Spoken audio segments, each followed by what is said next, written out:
Update on the current wildfire situation in BC. For today's briefing, we'll have updates from Todd Nessman, Manager of Fire Operations with the BC Wildfire Service, Peter Brock, Executive Director of Regional Operations with Emergency Management BC, and John Roberts with the BC RCMP. A reminder to media on the line, please press *1 to enter the queue. You will be limited to one question and one follow-up today. With that, I'll turn it over to Todd Nessman, Manager of Fire Operations with the BC Wildfire Service. Todd, please go ahead. Good afternoon. I'm calling from the traditional territory of the Tecumseh-Secwepemc. Happy to be here giving the update for BC Wildfire Service this afternoon. BC Wildfire has remained busy with 246 active wildfires.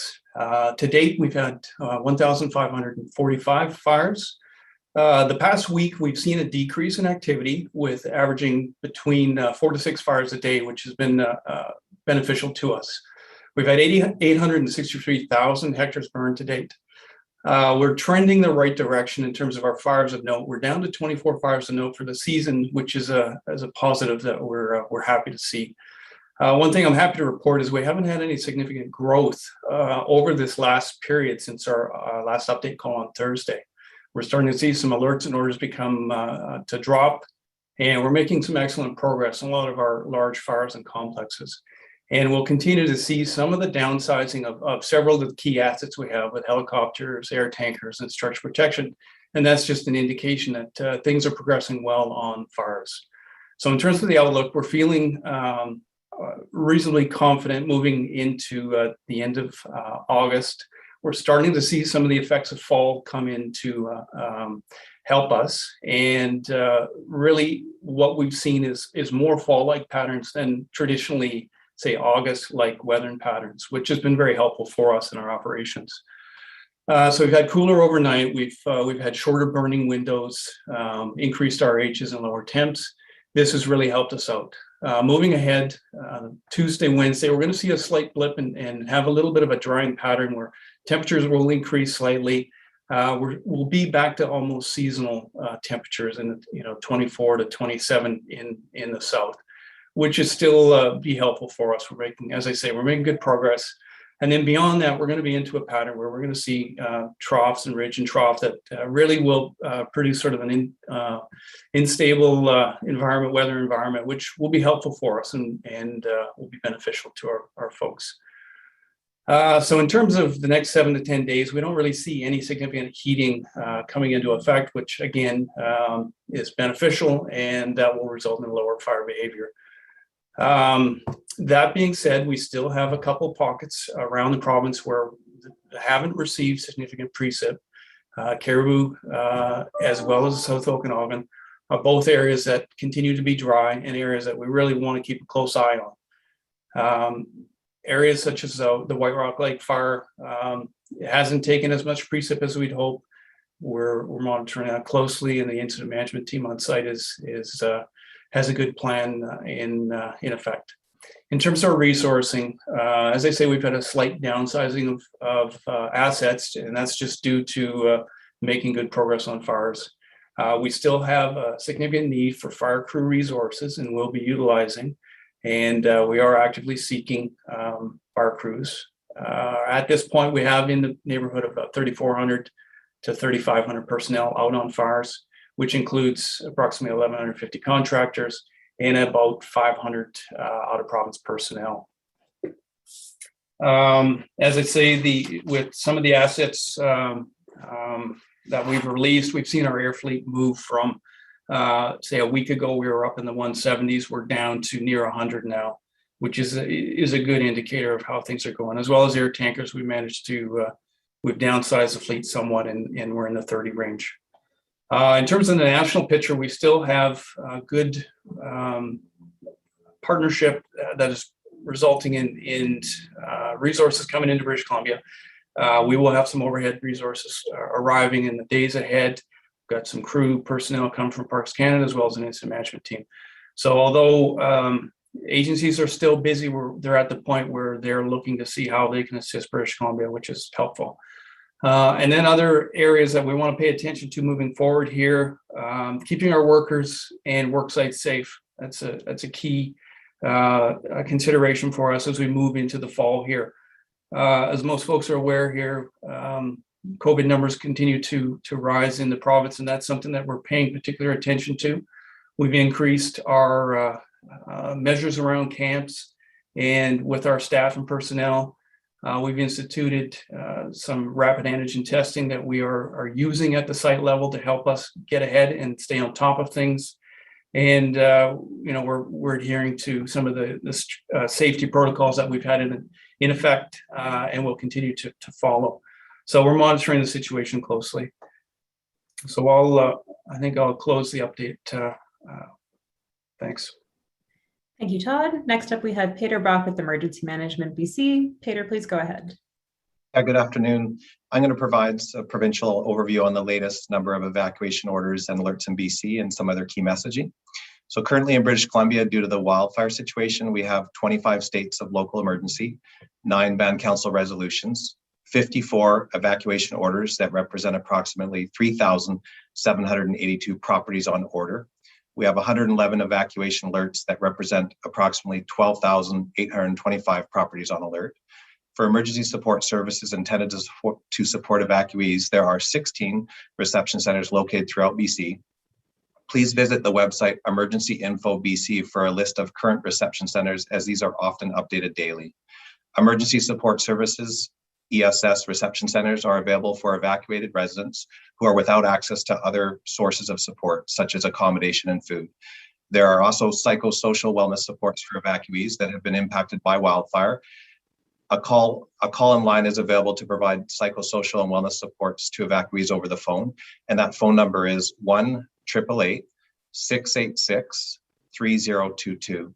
And this is a free service for those evacuees who might find it helpful to speak to someone regarding coping with the stresses of wildfire impacts. That's all I have for an update today. Thank you.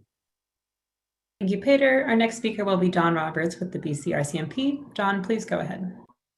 Good afternoon. I'm coming to you today from the traditional territories of the Semiahmoo, the Katzie, and the Kwantlen First Nations.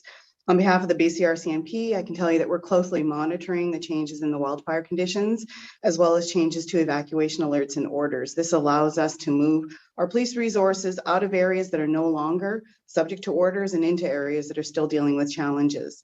In the last 53 days, we've deployed over 650 personnel from around BC to either support operations or to areas impacted by the BC wildfires, where they've been able to help their colleagues who are typically the local police of jurisdiction. Our additional resources are currently in the Merritt, Kamloops, Oliver, and Vernon areas. Our BCRCMP Divisional Operations Center is still activated, and they're looking at each and every deployment and the area needs. And then they will continue to shift and move the resources in and out of areas as necessary, as also identifying the areas or personnel that may be needed to be placed on standby. The additional resources have been really heavily focused lately on doing roving patrols, primarily actually in unmarked vehicles. So those patrols are actually proving quite successful. We had one situation where we checked a vehicle and its passengers that were not to be in the area and weren't even from the area. And a subsequent search actually did locate break-in tools. And then we had another check in a different area where we located an individual, and officers were able to determine that that individual was actually in breach of conditions for an arson investigation. And so that individual was arrested. So these patrols are working and they're having an effect in preventing crimes with regards to anything that's going on. And we can report that there have been no reports actually of any criminality specifically for break-in enters or thefts in the areas that have been subject of evacuations. And that's my update for today. Thank you, Don. That concludes the operational updates for today. A reminder to media on the line, you may now press *1 to enter the queue, and you'll be limited to 1 question and 1 follow-up today. Our first question goes to Emily Warren with CBC. Emily, please go ahead. Hello, can you hear me? Yep, please go ahead. Hi. Okay, great. Thank you. Hi, yes. Thank you for this update today. The Central Okanagan Emergency Operations said there was a tactical evacuation due to a new fire that started seemingly today near the Bear Creek Provincial Park. And I was wondering if Mr. Nessman, you could tell us, whether it's threatening any homes, kind of how bad it is, and when and how it started. Yeah, unfortunately, I was just briefed on that just before I walked in. I don't have a lot of details I can offer you. All I was told was there was a new fire on West Side Road. So unfortunately, I can't provide you an update at this time. Emily, do you have a follow-up? Okay, thank you. No, thank you. Sorry. Our next question is from Marcella Bernardo with News 1130. Marcella, please go ahead. Hi, everyone. This is a question for Todd Nessman. You mentioned that one of the concerns that you have is trying to stop the spread of COVID. So are you able to provide an update on how many firefighters on the ground may have already been exposed to it, or if anybody's tested positive so far, and what efforts are being made to try to keep everybody safe? In terms of how many have been tested, we've been doing quite a rigorous testing program with this rapid antigen testing.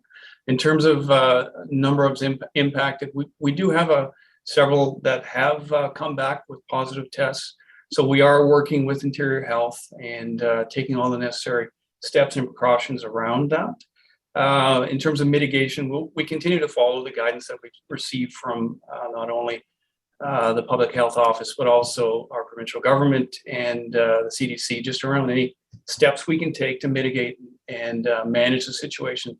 It's something that we're very cautious with, and we want to make sure that our incidents manage and mitigate situations around COVID. And with our incident management teams, it's definitely top of mind with them, having folks in our camps that we want to make sure that we're adhering to and following all the safety guidance that's been provided. And we want to have a safe work environment, like I've said earlier. Marcella, do you have a follow-up?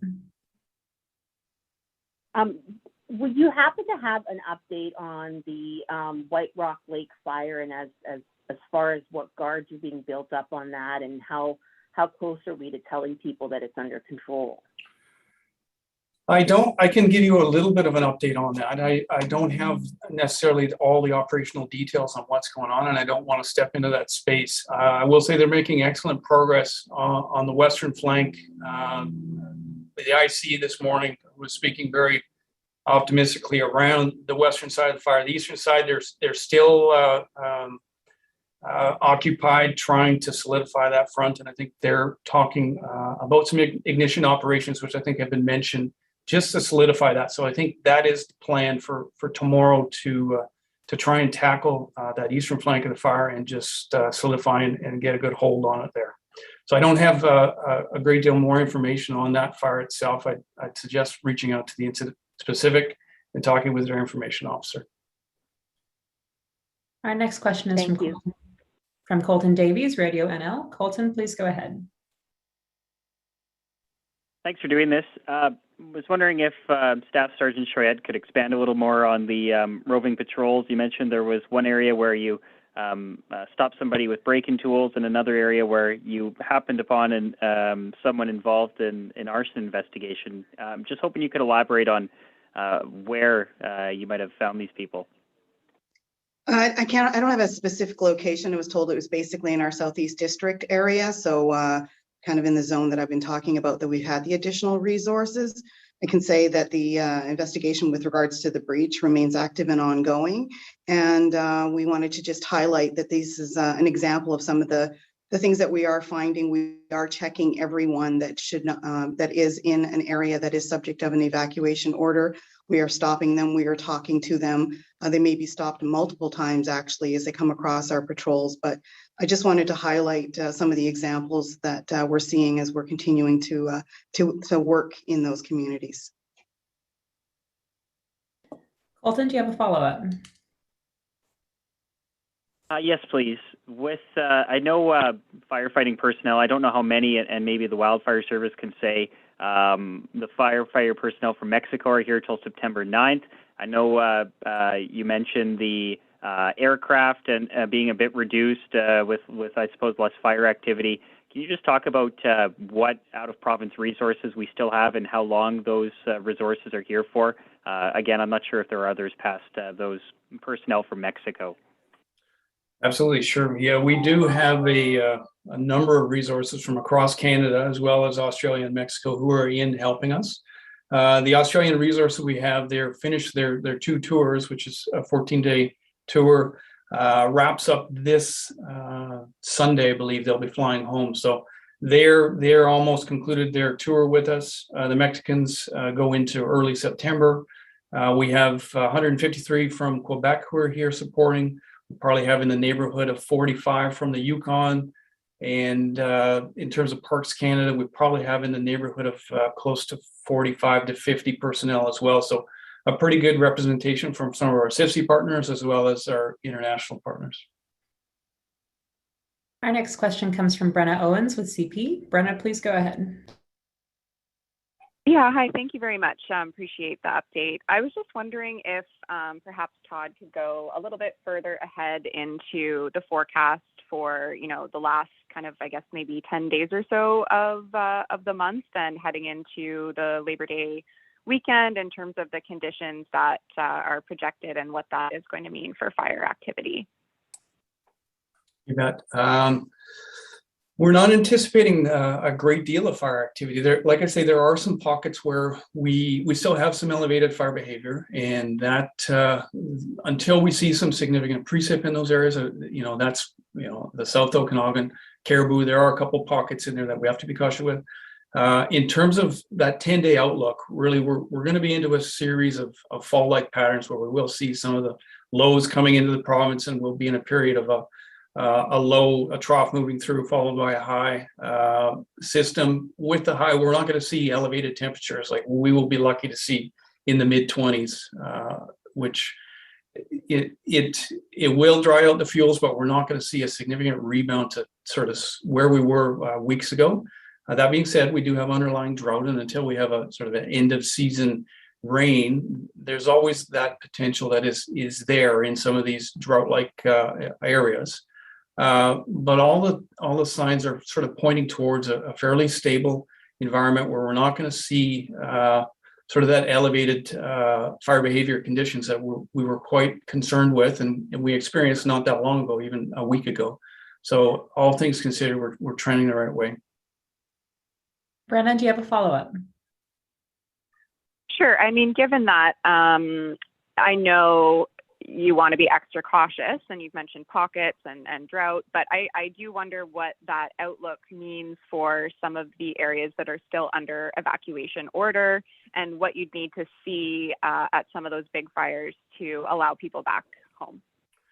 Yeah, in a lot of those large fires, we're going to look for solid containment around them. And the White Rock Lake's a good example where we want to have solid containment lines around it, and a lack of growth. And we're starting to see not a great deal of growth on some of our other fires, and we have good containment lines around them. That's when we'll start to see some of the orders and alerts come off, and that's coming from the local governments where they're making that decision based off our recommendations. Some of the larger ones, we're going to have a presence on them for a number of weeks to come. It's not to say that we're done by any means here. And as you're probably well aware, some of these fires have been going on since July 1st, and likely will be we will be maintaining a presence for weeks to come. So we're not out of it yet, but again, we're looking for those solid containment lines where the personnel on the fires have a good amount of confidence that they can make that recommendation to local government to rescind some of these alerts and orders. That concludes today's information update. Our next scheduled update is set for Thursday afternoon at 2 p.m. Thanks everyone for joining.